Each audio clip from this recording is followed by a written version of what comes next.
Very good evening everyone, this is Seema your polity educator. आज हम class 12 का chapter 9 पढ़ने वाले हैं, जो कि इस बुक सीरीज़ का चैप्टर लास्ट है। समकालीन विश्व राजनीति का लास्ट चैप्टर है। ठीक है, तो आज हम इस चैप्टर को डिस्कस करेंगे, जो कि है वैश्वीकरण, ग्लोबलाइजेशन। तो वैश्वीकरण क्यों आया और वैश्वीकरण के परिभाषा क्या है। अब अलग अलग कंट्रीज़ में या फिर अलग अलग लोग वैश्वीकरण की अलग अलग परिभाषा देते हैं, तो सही परिभाषा क्या है। इसके साथ साथ में वैश्वीकरण के प्रभाव क्या पड़े हैं। दैट मीन्स कि वैश्वीकरण के जो इफ़ेक्ट्स हैं वो पॉजिटिविटी में ज़्यादा है या नेगेटिविटी में ज़्यादा है। ठीक है, कोई भी चीज़ होती है तो उस चीज़ के कहते नहीं, हर सिक्के के दो पहलू होते हैं, तो इसके भी दो पहलू हैं, एक तो सकारात्मक और एक नकारात्मक। लेकिन सबसे ज़्यादा प्रभावी कौन सा पहलू है, इसके बारे में भी हम चर्चा इस वीडियो में करने वाले हैं। तो फ्रेंड्स, अगर आपने इसके पहले वाले चैप्टर्स की वीडियो नहीं देखी है तो प्लीज़ आप उन चैप्टर्स की वीडियो भी देख लीजिए। आपको प्लेलिस्ट में, डिस्क्रिप्शन के प्लेलिस्ट में मिल जाएगी। इसके साथ साथ में हम वैश्वीकरण और जो ग्लोबलाइजेशन है ये कब स्टार्ट हुआ और ये कितने तरीके का होता है, इसके आयाम क्या हैं, डायमेंशंस क्या हैं, और इसके साथ साथ में इसके इफ़ेक्ट्स भी हम यहाँ पर कवर करने वाले हैं। वैश्वीकरण की चर्चा इस पुस्तक के कई अध्यायों में और कई विषयों की पुस्तक में की गई है। इस अध्याय में वैश्वीकरण के कारण तथा प्रभाव के साथ साथ इसकी परिभाषा पर चर्चा करेंगे। वैश्वीकरण का भारत पर क्या प्रभाव और भारत वैश्वीकरण को कैसे प्रभावित कर रहा है, इसकी भी चर्चा हम यहाँ पर करने वाले हैं। इसका मतलब ये है कि इंट्रोडक्शन से ही पता चल रहा है कि इस चैप्टर में हम डेफिनेशन पढ़ेंगे ग्लोबलाइजेशन की। ठीक है, और इसके साथ साथ में इसके डायमेंशंस, इसके आयाम कौन कौन से हैं, और भारत पर इसका क्या इफ़ेक्ट पड़ा है, इंडिया पर इसका क्या प्रभाव या फिर इफ़ेक्ट पड़ा है, और इंडिया इसको कैसे इफ़ेक्ट कर रहा है, भारत इसको कैसे प्रभावित कर रहा है, इसके भी बारे में हम यहाँ पर चर्चा करेंगे। तो चलिए चैप्टर को स्टार्ट करते हैं। और फ्रेंड्स, चैप्टर स्टार्ट करने से पहले अगर आपने मेरे चैनल को सब्सक्राइब नहीं किया है तो प्लीज़ सब्सक्राइब कर लीजिए और बेल आइकन प्रेस कर दीजिए, जिससे भी नया नोटिफिकेशन जो आएगा वो आप तक ज़रूर सबसे पहले पहुंच जाए। वैश्वीकरण क्या है।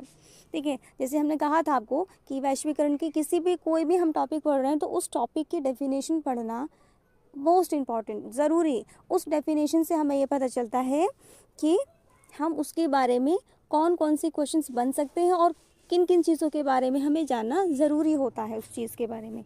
ठीक है, तो यहाँ पर हम ग्लोबलाइजेशन, वैश्वीकरण के बारे में पढ़ रहे हैं। इसका मतलब कि हम यहाँ पर वैश्वीकरण क्या है ये भी पढ़ेंगे और उसके प्रकार या फिर आयाम भी पढ़ने वाले हैं। यदि हम वास्तविक जीवन में वैश्वीकरण शब्द के इस्तेमाल को परखें तो पता चलेगा कि इसका इस्तेमाल कई तरह के संदर्भों में होता है। जैसे अनेक खुदरा दुकानदारों को भय है कि अगर कुछ बड़ी अंतर्राष्ट्रीय कंपनियों ने देश में खुदरा दुकानों की अपनी श्रृंखला खोल ली तो उनकी रोजी रोटी ख़त्म हो जाएगी। इसका मतलब ये है, जो वैश्वीकरण होता है, जो ग्लोबलाइजेशन होता है, वो एक कोई भी प्रोडक्ट है या फिर कोई भी सर्विस है, तो वो जिस स्टेट या फिर जिस जो कंट्री है उसने तो वहाँ पर उसको किया है, प्रोडक्ट किया है, ठीक है, प्रोड्यूस किया है, लेकिन वो अदर कंट्रीज़ के लिए भी बेनिफिशियल है और अदर कंट्रीज़ भी उसका यूज़ कर सकती हैं उसको। तो ये होता है वैश्वीकरण। जैसे कि मान लीजिए कि भारत में कोई एक कार बनी या फिर साइकिल बनी, और वो कार या फिर साइकिल या फिर कोई ऐसी सेवा है या फिर कोई ऐसी सर्विस है जो अदर कंट्रीज़ भी उसको ले सकती हैं। ठीक है, तो यहाँ पे यही बात है कि अगर जो अंतर्राष्ट्रीय कंपनी हैं, जो MNCs हैं, वो MNCs अगर छोटे राष्ट्रों में या फिर जो राष्ट्र ऐसे हैं जिनके पास अपने प्राकृतिक संसाधन तो हैं लेकिन वो पूरी तरीके से विकसित नहीं हैं, ठीक है, पूरी टेक्नोलॉजी अच्छे से नहीं यूज़ कर पा रहे, उनके पास इतनी टेक्नोलॉजी या फिर टेक्निक्स नहीं है अच्छी जिससे वो अच्छा परफॉर्म कर पाएँ, तो क्या होगा, जो कंट्रीज़ अच्छा परफॉर्म कर रही हैं उनके पास लैंड नहीं है, रिसोर्सेज नहीं हैं, तो जो कंट्रीज़ नहीं कर पा रही उन कंट्री में जाकर वो अपना कंपनी को ओपन करें और वहाँ के जो लोग हैं उनकी क्या करें, उनका जो रोज़गार है वो छीन लेती हैं। देखिए, मान लीजिए कोई भी एक कंपनी है, ठीक है, वहाँ पर मशीन से काम हो रहा है। तो पहले उस कंपनी में 10 वर्कर काम करते थे, अब उन 10 वर्कर का काम वो मशीन अकेले कर ले रही है। तो उन जो 10 वर्कर हैं वो 10 वर्कर तो बेरोज़गार हो गए ना उस मशीन के आने से। तो यहाँ पर यही बात कही जा रही है। इसीलिए यह कहना सही होगा कि वैश्वीकरण हर अर्थ में सकारात्मक ही नहीं होता, अतः लोगों पर इसके दुष्प्रभाव भी पड़ते हैं। ठीक है, इसीलिए कहीं कहीं पर ग्लोबलाइजेशन के पॉजिटिव पॉइंट्स मिलते हैं देखने के लिए, और उसी के साथ साथ में नेगेटिव पॉइंट्स भी मिलते हैं। चूँकि वैश्वीकरण शब्द का प्रयोग अधिकांशतः सटीक अर्थों में नहीं होता, इसीलिए यह स्पष्ट करना ज़रूरी है कि इसका सही अर्थ क्या है। एक अवधारणा के रूप में वैश्वीकरण की बुनियादी बात है प्रवाह। ठीक है, हम इसको कोई एक सटीक डेफिनेशन या फिर सटीक परिभाषा तो नहीं दे सकते कि वैश्वीकरण क्या है। इसका जो पॉइंट है या फिर टॉपिक है ना, ये बहुत ज़्यादा वास्ट है, बहुत व्यापक अवधारणा है। ठीक है, बहुत वास्ट कॉन्सेप्ट्स है। तो इसलिए हम इसको एक शब्द में अगर हम इसको डेफिनेट करें या फिर इसको परिभाषित करें तो हम क्या कह सकते हैं कि ये क्या है, प्रवाह है। ठीक है, प्रवाह कई तरह के होते हैं, जैसे विश्व के एक हिस्से के विचारों का दूसरे हिस्सों में पहुंचना, पूंजी का एक से ज़्यादा जगहों पर जाना, वस्तुओं का कई देशों में पहुंचना तथा और उनका व्यापार तथा बेहतर आजीविका की तलाश में दुनिया के विभिन्न हिस्सों में लोगों की आवाजाही। ठीक है, अब यहाँ पर हम ये जो प्रवाह हो रहा है ना, ये प्रवाह यानी कि एक जगह से दूसरी जगह पर जाना। तो एक जगह से दूसरी जगह पर कोई चीज़ भी जा सकती है, यानी कि कोई वस्तु भी जा सकती है, कोई सेवा भी जा सकती है, इसी के साथ में कोई व्यक्ति भी जा सकता है, कोई टेक्निक भी जा सकती है। ठीक है, तो यहीं पे लिखा है ना, और इसी के साथ साथ में कैपिटल भी जा सकती है, यानी कि पूंजी भी जा सकती है।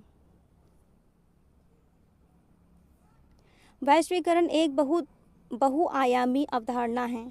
ठीक है, इसके बहुत सारे आयाम हैं, कोई एक आयाम नहीं, यानी कि मल्टी डायमेंशंस हैं इसके। ठीक है, कोई एक डायमेंशन फिक्स नहीं है इसका। इसके राजनीतिक, आर्थिक और सांस्कृतिक अवतार हैं।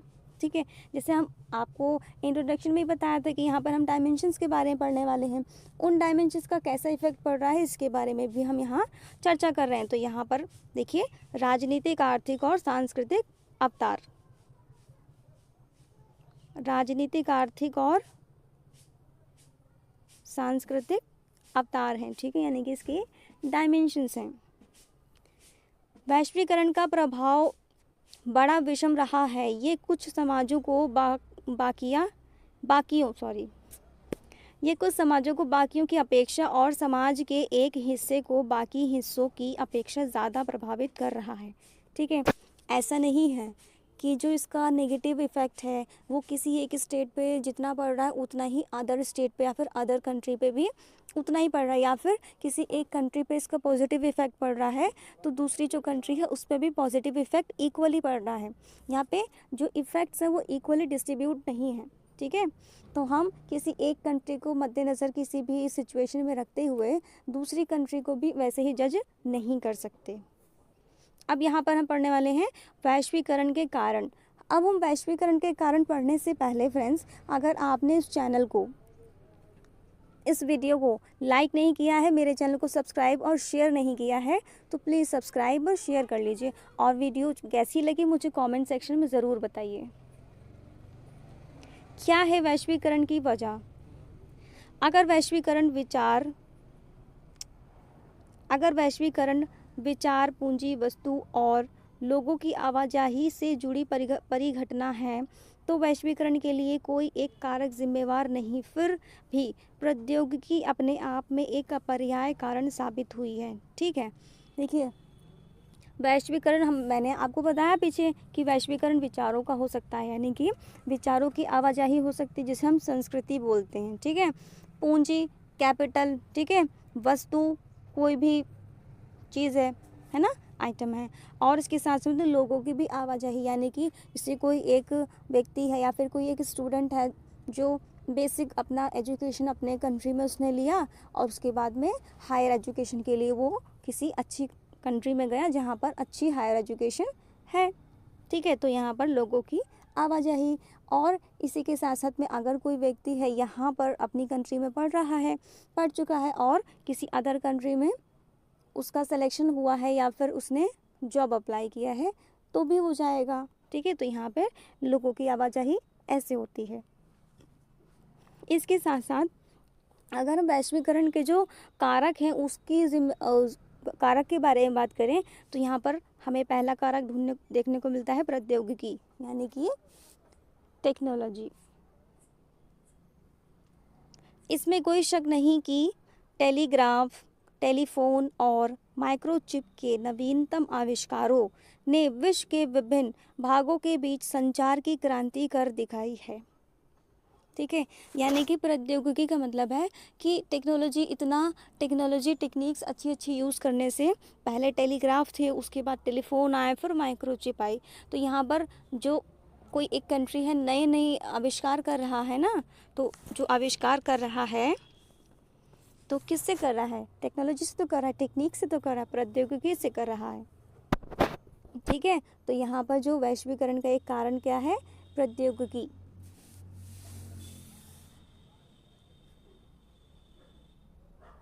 विचार पूंजी, वस्तु और लोगों की विश्व के विभिन्न भागों में आवाजाही की आसानी प्रौद्योगिकी में हुई तरक्की के कारण संभव हुई है। ठीक है, यहाँ पर क्या है, जो हमारे विचार हैं, जो हमारी संस्कृति है, इसके साथ साथ में जो हमारी कैपिटल है, पूंजी है, और वस्तु जो कि कोई आइटम है, और लोगों की आवाजाही क्या है, प्रौद्योगिकी के कारण ही आसान हुई है। इन सब चीज़ों का आदान प्रदान टेक्नोलॉजी के कारण ही क्या हो पाया है?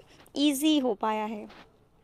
और ये भी जान चुके हैं कि विश्व के एक हिस्से में घटने वाली घटना का प्रभाव विश्व के दूसरे हिस्से में भी पड़ेगा।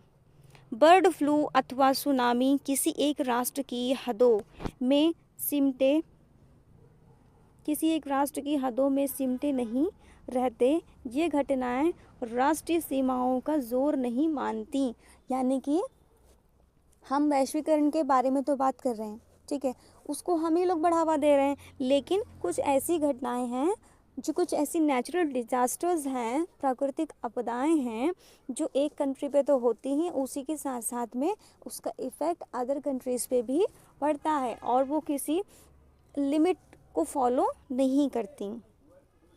और ऐसी कुछ बीमारियां होती हैं जैसे bird flu, swine flu, plague, हैजा, ठीक है, पोलियो, HIV, एड्स, ये भी कोविड-19, ये भी क्या है, किसी एक कंट्री में तो फैल रही हैं और लोगों की आने जाने से, आवाजाही से, आदान प्रदान से क्या होता है, दूसरी कंट्री में भी फैल जाती हैं। अब हम इसके बाद पढ़ेंगे राजनीतिक प्रभाव। ठीक है, तो हमारी ग्लोबलाइजेशन जो है, ग्लोबलाइजेशन का हमारी कंट्री पे कैसा इफ़ेक्ट पड़ा है, जो कि राजनीति में, यानी कि पॉलिटिक्स में, इसके बारे में पढ़ेंगे। राज्य की संप्रभुता की परंपरागत धारणा पर वैश्वीकरण का असर कैसे होता है?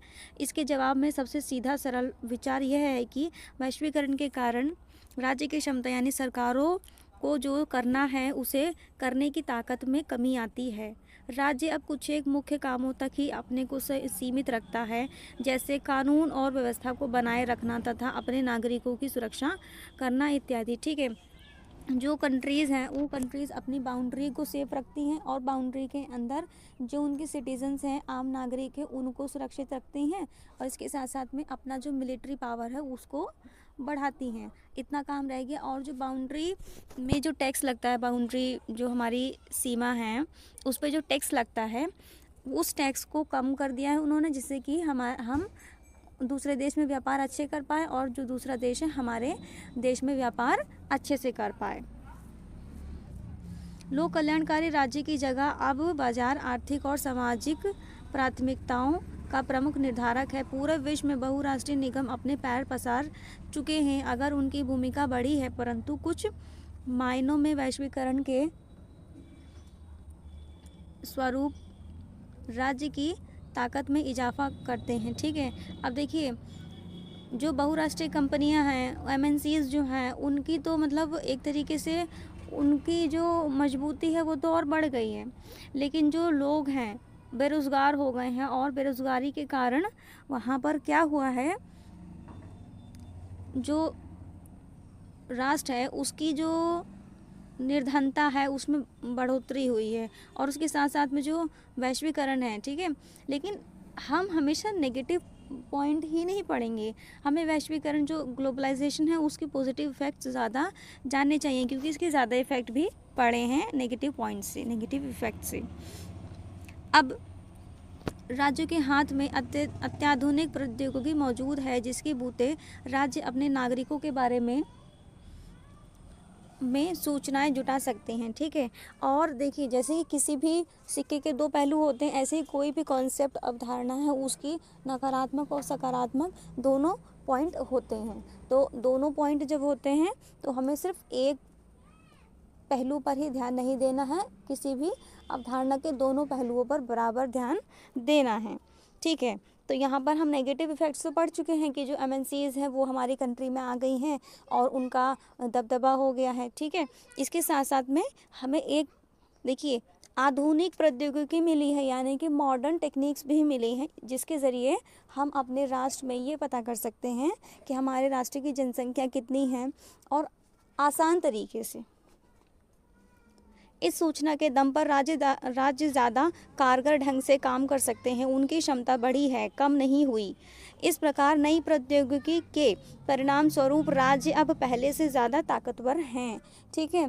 कंट्रीज़ हैं, अपनी बाउंड्री को तो वो सेव कर ही रहे हैं, वहाँ के सिटीजन्स हैं उनको तो सेव वो कर ही रहे हैं, अपना मिलिट्री पावर तो बढ़ा रहे हैं, लेकिन जो मिलिट्री पावर बढ़ा रहे हैं तो नई नई टेक्निक्स है, और जो यहाँ पर जो भी मिलिट्री पावर हो गई और इसके साथ साथ में और भी जो पावर्स बढ़ा रहे हैं, तो उन पावर्स को बढ़ाने के लिए टेक्निक्स चेंज हुई हैं, तो समय और धन इन सब चीज़ों की भी कमी हुई है, जिससे जो सरकार का समय बच रहा है वही समय सरकार किसी और प्लानिंग परियोजना पर या फिर योजना बनाने के लिए रख सकती है अपने पास, ठीक है। तो यहाँ पर हमें सिर्फ नेगेटिव नहीं पॉजिटिव इफेक्ट भी पढ़ते हुए चलना है।